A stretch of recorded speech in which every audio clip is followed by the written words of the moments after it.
Устаз дейт, апам дейт, мурун намаз окуучу бир эле у менен, кийин оорусуна байланыштуу ушул жерге, тиги жерде у бияка кетип калыптыр. Туура эле азыр ачкасыз да, тамак жебей келген окшойсуз да бир болсочу. Апам катан издебей эле сурун өзүнө көңүл бура алчы. Намаз окуучу кийин оорусуна байланыштуу окубай калды. Олтуруп окуса болот десем көнбөй койду. Устаз, сиз өзүңүз бир барып зыярат кылсаңыз намазды тургузуп кетеби деген чоң үмүт бар. Устаз, сиз гөлдүн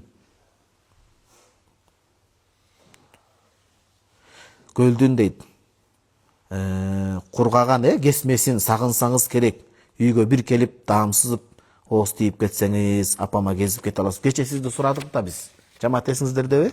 Кече сизди сурадык, баралы депчи. Эртең бизде аз күн калып атат, бир тууганым. Эртең күндүз мына Даянканын номерин алыңыз, инебиздин. Эртең күндүз апаңызга зыярат кылып баралы. Кичине белекпек чалып, сиздин апаңыздын намаз окуп калганы биздин апабыздын намаз окугандай сүйүнөбүз.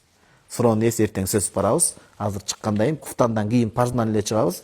Хареке инибиздин номерин алыңыз, иншалла барып түшүндүрөлү. Канча бактылуулук бул. Канча бактылуулук. Пайгамбарыбыз саллаллаху алейхи вассаламдын кошунасы бар эле, жөөт. Пайгамбар салам билесиз да, кошунага кандай жакшы мамиле кылат эле. Кандай жакшы мамиле кылат эле. Анан кошунасынын баласы ооруп атат дегенден бүт ишин, зарыл ишин токтотуп, кошунасынын баласына зыярат кылып барганда кадимгидей жүрөктөрү жибип кетет да. Болсо аябай кастык кылышат эле. Анан баласы өлүм жанында кыйналып турганда Пайгамбар катуу кыйналып, сен катуу кыйналып атасың. Ла иляха иллаллах, Мухаммад саллаллаху деп келме келтирчи, кыяматта өзүм сага шапаат көтөйүн дейт да. Дегенде баласы элесин карап, не кылайын дегенде, ати Абал Касым, моюнсун, кулагына баш ий дегенде, зыяраттын пайдасы да. Экинчи бир зыяраттын пайдасы, карасаңыз, муну имам Рози Тафсир Мафатихил Гойб китебинде алып келген. Укмуш биздин мазхаб башчыбыз. Кошунасы мажуси отпарас эле. Анткени Иракта отпарастар көп болчу да түбүндө. Анан отпарас күнүгө душмандык кылат эле имам Абу Ханифа. Бир күнү жок, экинчи күн жок, 3 күн жок, туптумузун.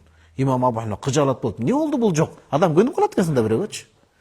Анан неге бүгүн жок деп анан үйүнө зыяратка барып, анан басып баратып, илгери билесиздер да, көчөлөрдө малдарда жана малдардын кыктары чачырап кеткен, үйүнөн мындай тыкылдатайын дегенде, маасынан малдын кыгы дубалына чапташып калат отпарастын. Анан ошол убакта отпарас үйүнөн чыгып калган болот. Көптө чыгат да, чыккандан анан имам Абу Ханифа рахимахуллах мынтип эңкейип аткан болот экен. Сиз эмне менин үйүмдү шкалап карап атасыз дегенде, жок. Мен сизди зыяратка келген элем. Көптөн күндөн бери чыкпай алдыңыз. Мен сизден өтө чоң өлчөмдө карыз алгам, ошон үчүн көрүнө албай жүрдүм эле, качып дейт. Анан эмнеге сиз үйдү шкалап атасыз дегенде, жок. Мен сизди зыярат кылып кабар алган деп басып келатканда, көлөчүмөн жанагындай дубалыңызга үйүңүзгө топуракка чапташып калганда, ошону тазалайын деп аткам десе, ушунчалык ыраазы болуп кетип айтат да, мен карызымды кечтим дейт да, карызымды кечтим сизден, эгер ошон үчүн чыга албай калсаңыз десе, сиз ал дубалды тазалаганча менин көкүрөгүмдөгү куфурлуктун начасатын тазаланга себеп болдуңуз. Алланы күбөлөндүрүп айтам, мен иманга кирем дейт да. Карасаңыз, ошон үчүн зыяратта көп пайда бар. Кимдин ниети дурус болгон болсо, кайтып келгенге чейин ага бейиште болгондой сабап жолдор.